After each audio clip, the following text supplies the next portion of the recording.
नमस्कार प्यारे विद्यार्थियों, DAV MOIL public school Hindi कक्षा में आपका स्वागत है।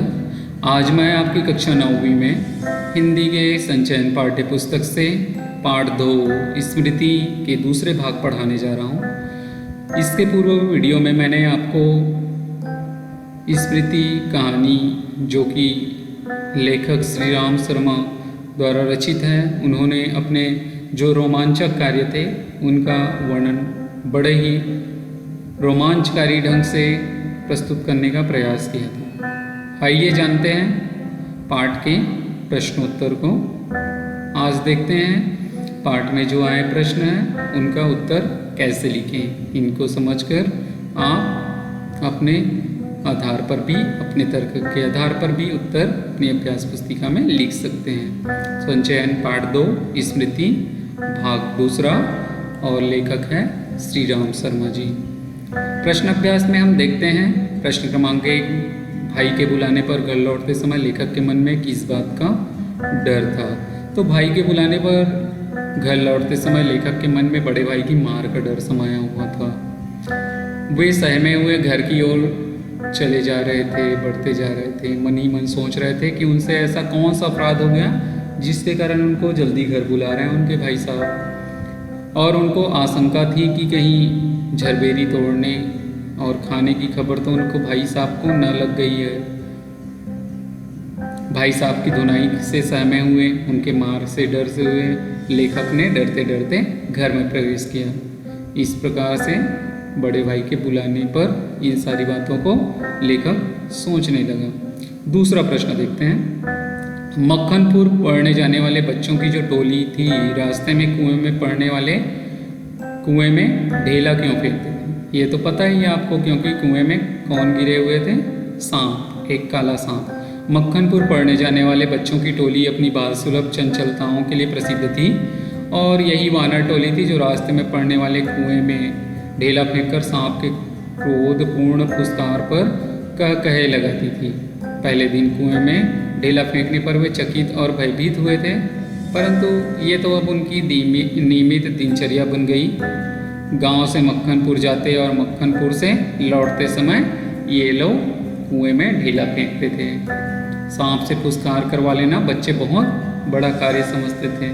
इस प्रकार से कुल मिलाकर इस प्रश्न का उत्तर यही है कि सांप को के क्रोधपूर्ण फुसकार सुनकर उनको अच्छा लगता था, और सांप को वो मारने के लिए, फुसकार सुनने के लिए ढेला कुएं में फेंकते थे। तीसरा प्रश्न, सांप ने फुसकार मारी या नहीं, ढेला उसे लगा या नहीं, यह बात अब तक स्मरण नहीं। यह कथा लेखक की किस मनोदशा को स्पष्ट करता है। तो इस कथन के अनुसार लेखक की घबराहट और उलझनपूर्ण मनोदशा को स्पष्ट करता है।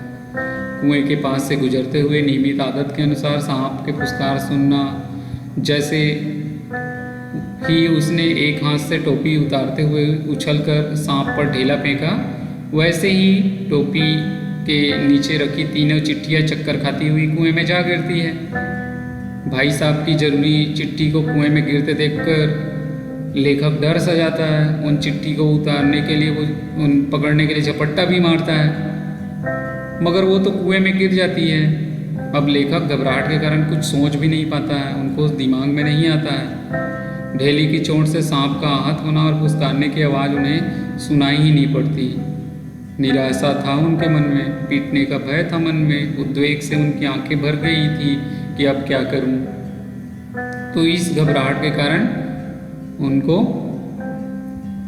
इन बातों का स्मरण नहीं हुआ कि ढेला सांप को लगा कि नहीं लगा। चौथा प्रश्न, किन कारणों से लेखक ने चिट्ठियों को कुएं से निकालने का निर्णय लिया। आप तो जानते हो बड़े भाई के मार का पहले डर था। लेखक ने अपनी जान जोखिम में डालते हुए बड़े भाई की दी हुई चिट्ठियों को कुएं से निकालने का निर्णय लिया, क्योंकि उनके झूठ बोलने की जो प्रवृत्ति थी वो थी ही नहीं, और सच बोलकर वे पीटना नहीं चाहते थे। वे चिट्ठियों का सच बता देते तो उनको मार पड़ती। मार के ख्याल से शरीर नहीं, उनका मन भी कांपने लगा, दिन ढलने लगा। इसी सोच विचार में पूरे 15 मिनट बिता लिए। लेखक पिटने के भय और जिम्मेदारी की दुधारी तलवार के कारण उनसे मुक्ति पाने के लिए चिट्ठी को कुएं से निकालने का निर्णय लिया। ये तो स्पष्ट है, पाठ को आपने अच्छे से समझा तो उत्तर भी आप आसानी से लिख लेंगे। अब देखते हैं सांप का ध्यान बटाने के लिए लेखक ने क्या क्या युक्तियां अपनाई। तो लेखक का उद्देश्य सांप के पास पड़ी चिट्ठी को उठाना था कुएं में से, और इसलिए लेखक ने पहले डंडे से सांप को मार डालने की योजना बनाई। परंतु कुएं में जैसे ही उतरा, कुआं कच्चा था, व्यास कम था कुएं की चौड़ाई, ऊपर से लटक कर सांप को मार नहीं सकते थे, नीचे पहुंचकर डंडा घुमा नहीं सकते थे, जगह कम थी। इसलिए ध्यान बटाने के उन्होंने बहुत सारी युक्तियां अपनाई, उपाय खोजे।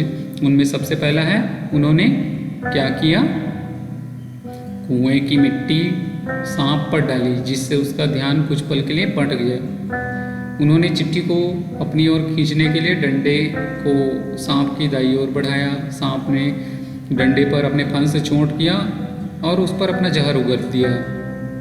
तीसरा, जब लेखक ने डंडे को दूसरी ओर खींचा तो सांप आसन बदलकर डंडे से चिपट गया और डंडे के लेखक की ओर खींच आने से लेखक और सांप के आसन बदल गए, अलग अलग जगह में आ गए और मौका पाते ही लेखक ने लिफाफे और पोस्ट कार्ड उठा लिए। इस प्रकार से मिट्टी डाला, उन्होंने डंडे को लगा दिया जिससे सांप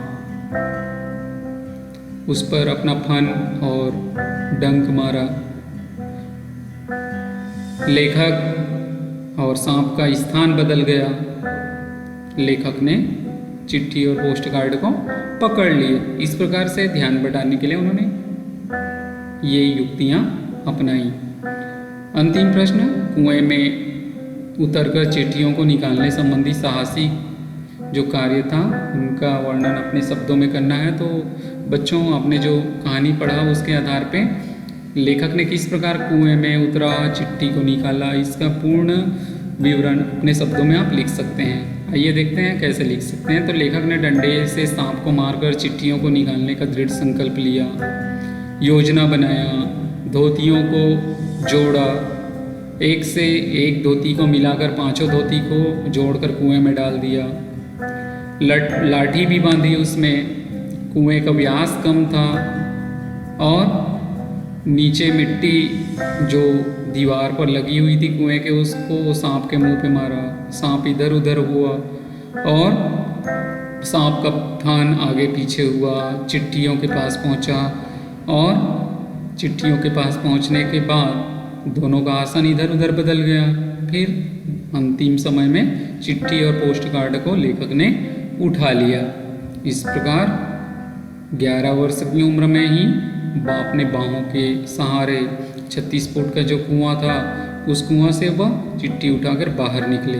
इस प्रकार लेखक ने अपने जीवन और मृत्यु की परवाह किए बिना चिट्ठी निकालकर मक्खनपुर डाकखाने में डाल दिया। इस प्रकार इससे उन्होंने एक साहसिक कार्य किया और साहसिक कार्य के साथ अपने कर्तव्य को भी निभाया। हम देखते हैं हमारे भी परिवार के जो हमारे बड़े बुजुर्ग हैं हमको काम देते हैं तो उनको भी हमको अच्छे से कर्तव्यों के साथ निर्वहन करना चाहिए। ऐसा नहीं कि ज़बरदस्ती ही अपने आप को जोखिम में डाल लें बिना कारण के, मगर यदि हमारे पास समस्या आती है तो हम उनको साहस के साथ लड़ें। बच्चों, आपको इन प्रश्नों के उत्तर अच्छे से समझ आए होंगे। आज के लिए बस इतना ही। अगले वीडियो में अगले विषय के साथ पुनः मिलते हैं। तब तक के लिए धन्यवाद। घर में रहिए, सुरक्षित रहिए।